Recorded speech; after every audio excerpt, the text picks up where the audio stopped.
샬롬, 평안하셨습니까? 예, 오늘은 제6강 구원은 공동체입니다를 말씀드리겠습니다.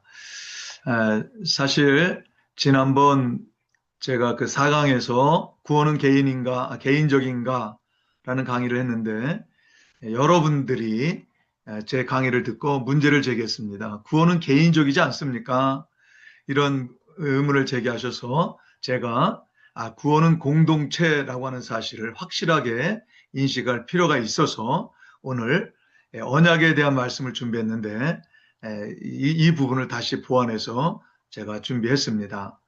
어, 구원은 개인적이지 않는가? 예, 이 문제 제기는 일견 타당성 있습니다. 그러나 이 구원의 가정과 구원의 본질을 명확하게 구분하지 못함으로 인해서 생긴 오해입니다. 성경은 분명히 개인적인 영역에 대해서 강조하고 있는 부분이 있습니다. 성경에서 이 구원에 있어 개인적으로 해야 할 일들을 분명히 말하고 있는데 크게 네 가지 영역이 있습니다. 회개, 믿음, 심판, 상급. 이 모든 것들은 각자 개인이 하는 것이죠. 제가 인용한 본문 이렇게 읽지는 않겠습니다. 여러분이 참고해 보시고요. 이런 것들을 보면 구원이 개인적인 것처럼 보입니다. 그래서 많은 사람들은 구원은 개인적인 것이다. 이렇게 쉽게 결론을 내립니다만 성경은 분명히 구원은 공동체이다라고 말하고 있습니다. 성경이 말하는 구원은 개인이 잘 믿어서 천국에 가는 것이 아닙니다. 성경이 말하는 구원의 본질은 정확하게 공동체입니다. 그 이유는 구원의 핵심적인 개념은 사망에서 벗어나 생명으로 들어가는 것입니다. 그러면 무엇이 사망이고 무엇이 생명입니까? 성경에서 말하는 사망은 분리입니다. 에덴 동산에 죄가 들어오기 전에는 에덴 동산은 완벽하게 하나였습니다. 그러나 죄가 들어오자 이 하나가 철저하게 깨져버립니다. 하나님과 사람 사이도 깨지고 사람과 사람 사이도 깨지고 사람과 만물 사이도 완전히 이렇게 분리됩니다. 이 분리되는 것이 사망이죠. 그럼 성경이 말하는 생명은 연합입니다. 참된 생명은 이렇게 분리되었던 것이 한 몸으로 하나로 이렇게 관계 안으로 들어오는 것이 바로 성경이 말하는 생명입니다. 우리 예수 믿는 사람들도 구원받기 전에는 다른 사람들과 같이 이렇게 각자 한 개인 독립적으로 홀로 존재했습니다. 우리가 살아가고 있는 이 세상은 그래서 사망이 가득한 세상이다. 성경은 그렇게 말하고 있고요. 그러나 그곳에서 우리가 예수를 영접하고 구원을 받으면 우리는 더 이상 독립적으로 존재하지 않고 그리스도 안에서 성령으로 말미암아 그리스도의 몸된 지체가 되어 이렇게 연합한 이 생명의 상태로 존재하게 됩니다. 위의 말씀들을 여러분 참고해 주시고요. 제가 여기서 한 가지 주목할 것은 우리가 알고 있는 옛사람과 새사람은 우리가 알고 있는 것과 성경이 말하는 조금 차이가 있습니다. 이 부분을 저도 그렇게 최근에 아주 분명하게 인식하게 된 것인데요. 제가 성경을 보면서 확실하게 이 에베소 2장 14절 15절에 보면 예수님의 십자가는 우리 둘로 이렇게 막힌 담을 그 십자가의 피로 허셔가지고 두 사람을 하나로 한 사람이 된 요 사람이 바로 세 사람이라고 사도 바울은 말하고 있습니다. 그러니까 옛사람은 서로 분리되어 사망 가운데 살아가는 사람이 옛사람이고 그리스도 안에서 이제 하나 되어서 생명으로 살아가는 사람이 새 사람입니다. 예. 그런데 우리가 왜 개인적으로 회개하고 믿어야 하는가? 이것은 하나님께서 우리에게 자유의지를 주셨기 때문에 그렇습니다. 우리가 아무리 좋은 것도 하나님은 강제로, 기계적으로, 억지로 하지 않습니다. 그래서 하나님은 우리를 구원하시기를 원하실 때 한 사람 한 사람이 자기 개인의 자유의지를 가지고 회개도 하고 자기 자유의지를 가지고 하나님을 믿는 것을 하나님은 기다리십니다.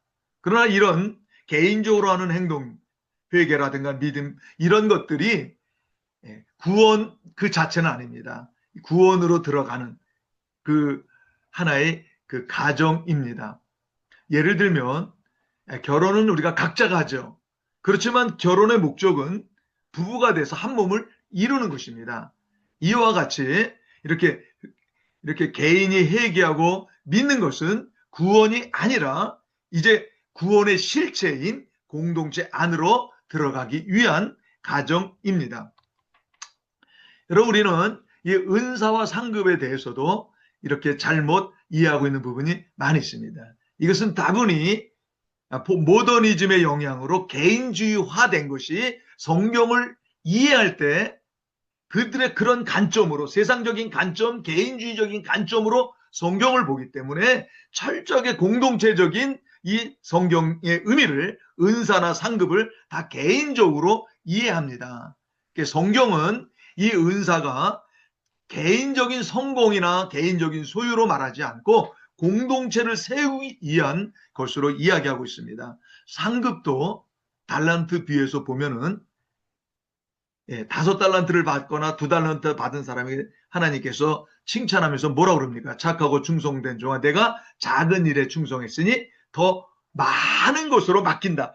그러니까 이 상급도 나 개인의 행복, 나 개인의 소유, 개인의 기쁨이 아니라 하나님의 나라와 공동체를 위해서 그가 그런 역할과 기능을 하고 그런 영광의 차이가 있다는 것입니다.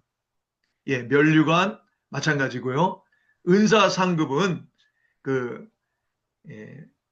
개인의 어떤 소유라기보다는 그 맡겨진 책임과 영광의 차이를 나타낸다. 제가 말씀을 드렸죠. 여기서 이 사망의 관점에서 보면 상급과 은사가 자기 소유가 되고 자기 기쁨을 얻게 하는 하나의 수단이 되겠지만, 생명의 관점에서, 성경은 철저하게 생명의 책이고 생명의 책에서 구원을 얘기하고 있고 생명의 관점에서 이 상급과 은사를 얘기합니다. 그래서 성경에서 말하는 건 절대로 개인 소유가 아니라 공동체 소유고, 공동체 지체로서 자기 역할을 하는 것이고, 공동체 전체의 기쁨을 위해서 이렇게 상급과 은사가 존재한다는 사실을 꼭 기억하셔야 됩니다. 이제 제 강의를 맺도록 하겠습니다. 여러분, 구원은 개인적이기도 하고 공동체적이기도 한다. 이렇게 말하는 것은 불완전한 답입니다. 정확한 답은 구원의 시작은 개인적이지만 구원의 본질과 목적은 공동체다라고 정확하게 말해야 됩니다. 그러니까 우리가 개인적으로 하는 회개와 믿음은 구원으로 들어가는 이제 문 입구입니다. 그리고 그걸 통해서 우리가 궁극적으로 도달해야 될 그 구원의 실체, 구원의 본질과 목표는 공동체인 것입니다. 여러분, 오늘날 우리 신앙이 모더니즘의 그 개인주의적인 모더니즘의 사상에 영향을 받아서 성경에 있는 이 공동체적이고 생명적인 관점을 전부 다 개인주의, 사망의 관점에서, 세상적인 관점에서 이해함으로 성경의 정의와 이렇게 괴리감이 있는 것을 우리는 아셔야 됩니다. 오늘날 교회의 위기가 바로 이런 개인주의 영향에 의해서 신앙이 개인화되었다는 사실입니다. 이 개인화라고 하는 것은 다시 말해서 사망이라는 것입니다. 우리가 성경적인 말하는 사망이 뭡니까? 서로 분리돼. 그러니까 오늘날 신앙도 각자 개인이 경건을 잘 해가지고 나중에 어디 천국 간다. 그것은 타 종교의, 이방 종교의 그런 구원권하고 별 차이가 없습니다. 여러분, 오늘날 이렇게 개인화가 돼가지고 생명력을 잃어버리고 사망의 잠을 자고 있는 교회가 다시 힘차게 부흥하고 일어날 수 있는 길은 바로 이 생명의 관점에서 우리 구원이 개인적이지 않고 공동체라고 하는 사실을, 어저께 또 우리가 지난 바로 전 시간에 살펴본 대로 이 언약 관점에서 언약 공동체를 이루는 것이 진정한 구원이라는 사실을 깨달을 때, 여러분, 우리 한 사람 한 사람 이걸 깨닫고 언약 공동체, 이 생명 공동체가 회복되어질 때 초대교회와 같은 그런 강력한 교회가 이 땅에 다시 세워질 수 있으리라고 확신합니다. 이제 제가 지금 오늘 강의한 내용을 간단하게 정리해서 한마디로 말한다면, 회개와 믿음은 구원 자체가 아니라 구원의 공동체로 들어가는 문입니다. 그리고 하나님께서 우리 각자에게 주신 은사와 상급도 개인 소유가 아니고 개인을 위한 것이 아니라 공동체의 소유이며 공동체를 위해서 은사와 상급이 사용되어야 한다는 것입니다. 이것이 생명의 관점에서 구원을 올바로 이해하고 상급과 은사를 제대로 이해하는 것이라고 할 수 있습니다. 샬롬. 오늘 강의는 여기서 마치겠습니다. 다음 시간에 뵙겠습니다.